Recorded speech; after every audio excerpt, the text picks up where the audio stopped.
Hi, 850 രൂപയ്ക്ക് ഒരു bridal look വരെ ക്രിയേറ്റ് ചെയ്യാൻ പറ്റുന്ന സെമി ബനാറസി സാരീസിന്റെ കളക്ഷൻസ് ആണ് ഇന്ന്. സാരി ഓൾ ഓവർ ഒരു ബ്രൊക്കേഡ് ടൈപ്പ് പാറ്റേൺ വരുന്നുണ്ട്. രണ്ട് സൈഡും ബോർഡേഴ്സ് വരുന്നുണ്ട്. ഒരു സൈഡിലെ ബോർഡേഴ്സ് കണ്ടോ, ഭയങ്കര തിക്കായി ഭയങ്കര റിച്ച് ആയിട്ടുള്ള ബോർഡർ ആണ് വരുന്നത്.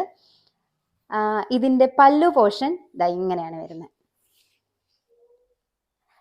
ഈ ഒരു പ്ലെയിൻ പോർഷൻ നമുക്ക് വേണ്ട ടസൽസ് ഒക്കെ അറ്റാച്ച് ചെയ്യാം കേട്ടോ, അതിനു വേണ്ടി കൊടുത്തിരിക്കുന്നതാണ്. സാരിയുടെ ബ്ലൗസ് പീസ് വേറെയാണ്, അത് കാണിക്കാം. ഇങ്ങനെയാണ് ഇതിന്റെ ബ്ലൗസ് പീസ് വരുന്നത്. ഇത് നല്ല മൈന്യൂട്ട് ആയിട്ടുള്ള ബ്രൊക്കേഡ് പാറ്റേൺ കൊടുത്തിട്ടുണ്ട്. രണ്ട് സൈഡും ബോർഡേഴ്സും ഉണ്ട്. നമുക്ക് എങ്ങനെ വേണമെങ്കിൽ സ്റ്റൈൽ ചെയ്യാം കേട്ടോ. ഇത് ബ്ലൗസിന് കൈക്ക് ഇത് മാത്രം, ഈ കര മാത്രം വെച്ചിട്ട് സ്റ്റൈൽ ചെയ്യാം. എങ്ങനെ വേണമെച്ചാൽ ഇഷ്ടം പോലെ സ്റ്റൈൽ ചെയ്യാൻ പറ്റും. നമുക്ക് രണ്ട് കളേഴ്സും കൂടി ഉണ്ട്, നമുക്കത് ഓരോന്നായിട്ട് കാണാം. അടുത്ത കളർ വരുന്നത് ഈ ഒരു ബേബി പിങ്ക് ആണ്, ബോർഡർ ആയിട്ട് ഒരു ബ്രൗൺ കളർ. നെക്സ്റ്റ് വൺ വരുന്നത് ഈ ഒരു ലൈറ്റ് പിങ്ക് ആണ്, ബോർഡറിൽ ഡാർക്ക് പിങ്ക്. അപ്പോൾ ബഡ്ജറ്റ് റേഞ്ചിൽ ഒരു ബ്രൈഡൽ ലുക്കൊക്കെ ക്രിയേറ്റ് ഇഷ്ടമുള്ളവർക്ക് പെർഫെക്റ്റ് ആയിരിക്കും ഈ സാരി. റേറ്റ് മറക്കണ്ട, 850 രൂപ. സാരി ഇഷ്ടപ്പെടാൻ താഴെ കാണുന്ന നമ്പറിൽ കോൺടാക്ട് ചെയ്യാം, പർച്ചേസ് ചെയ്യാം. താങ്ക്